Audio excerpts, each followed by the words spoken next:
Hello, welcome to our latest Queen Elizabeth Scholarship presentation from the McMaster Health Forum at McMaster University in Hamilton, Ontario, Canada. I'll provide you with a quick rundown of the McMaster Health Forum, the Queen Elizabeth Scholarship Program, and the Queen Elizabeth Scholarship Program here at the Forum. I will then turn it over to our scholar presenter who will talk about their experiences. The McMaster Health Forum aims to be the leading hub for improving health outcomes through collective problem solving. We harness information, convene stakeholders, and prepare action-oriented leaders to act as an agent of change by empowering stakeholders. The Canadian Queen Elizabeth II Diamond Jubilee Scholarships, or QES for short, is managed through a unique partnership of Universities Canada, the Rita Hall Foundation, Community Foundations of Canada, and Canadian universities. This program is made possible with financial support from the Government of Canada, provincial governments, and the private sector. The purpose of the program is to activate a dynamic community of young global leaders to create lasting impacts both at home and abroad through cross-cultural exchanges encompassing international education, discovery and inquiry, and professional experiences.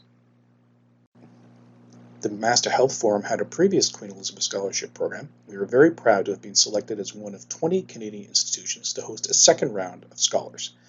The new program ran from 2018 to the end of 2021, but was extended to the end of 2023. The focus of the McMaster Health Forum's current Queen Elizabeth Scholarship Program is strengthening health and social systems. Our scholars have contributed to strengthening health and social systems and have become part of our large and growing network of health and social system leaders. During our original Queen Elizabeth Scholarship Program, we hosted 14 incoming scholars, and we sent 3 outgoing scholars to work with our partners. We also had an additional 44 outgoing interns who traveled abroad to work with partners of the McMaster Health Forum.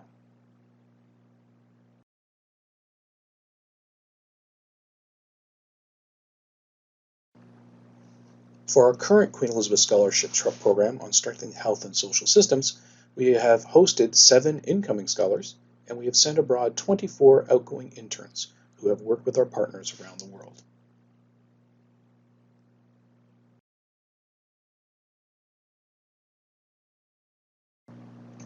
Our scholar presenter today is incoming scholar Jonathan, who's a PhD student in the Health Policy PhD program at McMaster University, working under the supervision of Dr. Michael Wilson. Jonathan is a nurse from the Philippines, and he holds a master's degree in nursing with a concentration in adult health nursing, as well as PhD in nursing education. Jonathan's research interests are in leadership dynamics, which are critical in fostering knowledge translation and developing a leadership framework for effective translation of research evidence into policies and management decisions. Jonathan, over to you. Hello everyone, I am Jonathan Cura, a PhD student at McMaster University, and I'm excited to share insights from my journey as an incoming QES scholar. The presentation will cover my background and delve into my academic, social, and cultural experiences within the Queen Elizabeth Scholarship Program. So as a background, I came from the archipelago of the Philippines in Southeast Asia. Recent United Nations estimates place the Philippines population at approximately 118 million, making it one of the most dynamic economies in Southeast Asia and the Pacific. However, our healthcare system, which is a mix of public and private services, confronts obstacles such as inadequate infrastructure, limited resources, including healthcare professionals, and lengthy wait times. So my current work and interests stems from my nursing background in the Philippines, as I've had first-hand experience in developing nursing policies at the organizational level, grappling with the myriad of issues hospitals faced concerning nursing practice and workforce. And in that experience of leading a department dedicated to supporting nursing practice, it compelled me to reflect on how I could contribute to fostering positive changes and elevating nursing practices at a system level. So this is where the Queen Elizabeth Scholarship played a vital role in realizing my aspirations. Captured in this photo before leaving the Philippines, my initial aim was to pursue advanced scholarship and experience, focusing on evidence-based policy and decision-making to enhance patient safety. However, As I immersed myself in the program, my objectives evolved towards a broader system level perspective on policies impacting nursing practices. This shift is evident in my transformed research interests and continues to inspire my current pursuits. So in 2022, I arrived in Canada to pursue a PhD in health policy with a specialization in political studies under the guidance of Dr. Michael Wilson. This journey has been incredibly enriching, and I consider myself fortunate to be one of the selected individuals granted this scholarship, providing the privilege of learning under the mentorship of leading experts in the field of health policy. Throughout the program, I've experienced a nurturing and actively participatory learning atmosphere surrounded by field and research experts, other ongoing PhD students, and a diverse cohort with backgrounds spanning various fields of health policy. Aside from expanding my social network among people from various backgrounds, I have also been given numerous opportunities to learn new information about health policy at the system level. I now understand policy better from the points of view of political studies, health economics, health systems, and society. Aside from academic courses, involvement at the McMaster Health Forum as part of my QES scholarship enabled me to be a part of meaningful projects related to the use of evidence in policymaking, such as assessing evidence for the Health System Evidence Repository, which is an updated repository of synthesis of research evidence about governance, financial, and delivery arrangements within health systems, and about implementation strategies that can support change in health. I also contributed to the synthesis of evidence for the generation of various types of reports that decision makers require, including rapid evidence profile, rapid synthesis, and jurisdictional scanning. Recently, I was also included in observing preparations for stakeholder dialogues in Canada about creating integrated innovation systems. Now, all of these experiences helped me gain a better appreciation for and understanding of evidence informed policies. Another notable aspect of my first year is the increased recognition of the critical significance of analytical frameworks in health policy, significantly enhancing my knowledge across diverse aspects of policy analysis, choice, and development. And as a nurse, I developed a keen interest in analyzing ongoing challenges within the nursing profession using frameworks for critical analysis.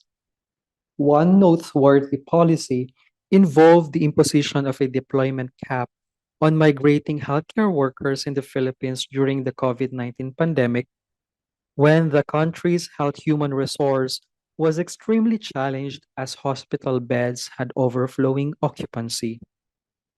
In 2020, the Philippines stood among the nations in Southeast Asia with the highest tally of COVID-19 cases, creating a very remarkable scenario.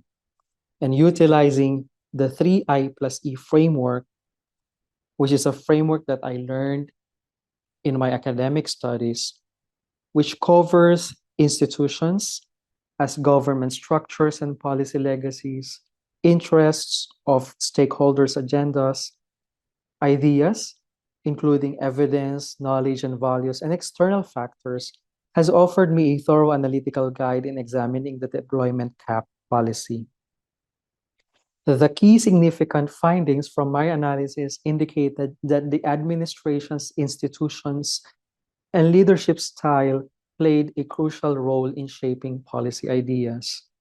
And while migration has traditionally been embraced in the Philippine labor culture for economic reasons, it was seen as a significant and practical solution to retain an adequate workforce during the crisis. The management of the healthcare workforce became paramount, and controlling the outflow through policies supported by previous legal frameworks became a feasible approach. Here, the influence of institutions, the autocratic style of the previous administration, and the external factor of the pandemic were pivotal in policy development and implementation, highlighting the impact of problem perception on chosen solutions, particularly during the healthcare system's strain in the pandemic. However, moving forward, considerable space still exists to address the concerns raised by nurses, voiced through their professional groups. Expressing discontent with the policy, nurses emphasize that despite efforts to regulate deployment, the government has not tackled the fundamental problem of healthcare workers' working conditions. Feedback revealed ineffective policies in addressing factors that drive nursing shortage, with local studies from 2020 to 2022 demonstrating low job satisfaction among nurses due to COVID-19 related issues and poor working conditions, as complemented also in recent qualitative studies.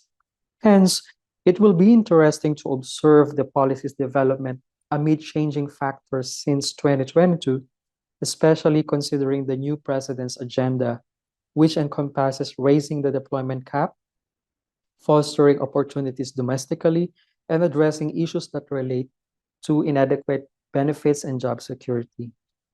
So I have sent this analytical paper to a nursing journal locally, and I'm currently awaiting for their response. Transitioning from my home country perspective to another country's context, the nursing shortage is indeed a multifaceted challenge demanding global attention.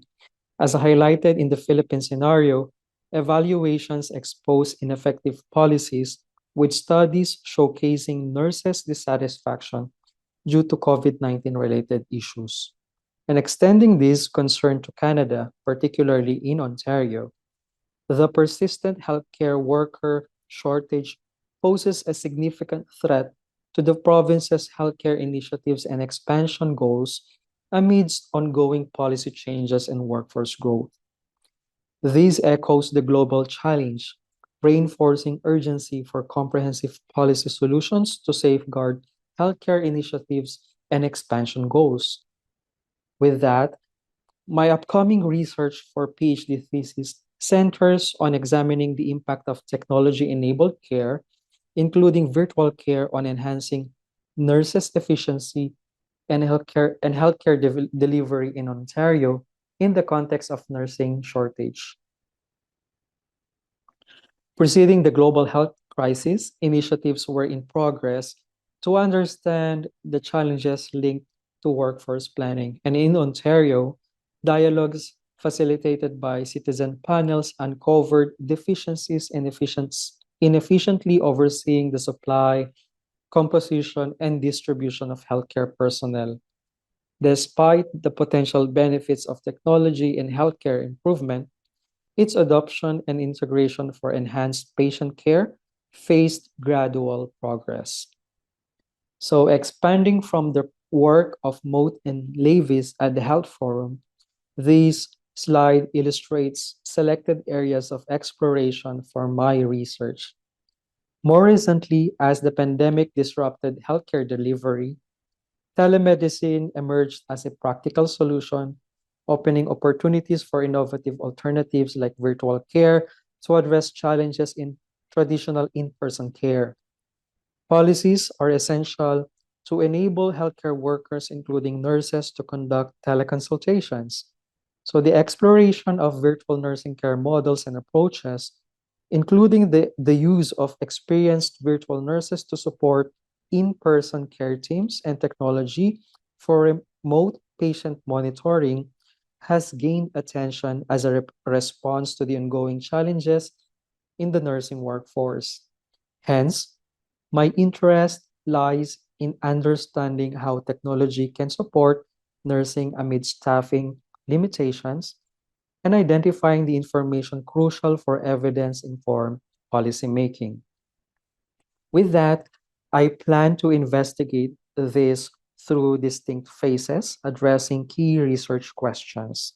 Firstly, I would aim to critically synthesize the characteristics, attributes, and outcomes of current and emerging technology innovations and technology enabled care models, contributing to the optimization of nurses' work and the enhancement of nursing care delivery. Secondly, my focus will be on Ontario, observing and studying how the use of technology and digital tools affects the provision of care by nurses in hospitals. And finally, my goal is to comprehend nurses' preferences concerning the introduction, utilization, and adjustments in the implementation of technology enabled care. These factors may substantially influence their acceptance of the solution and their ability to provide nursing care. So, in summary, these encapsulate the initial year of my academic and cultural expedition under the Queen Elizabeth Scholarship, a fulfilling encounter filled with learning and enthusiasm as I explored the intricacies of health policy.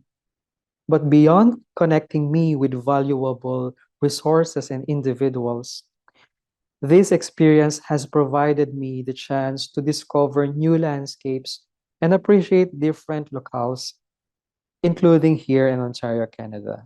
With that, I thank you for listening.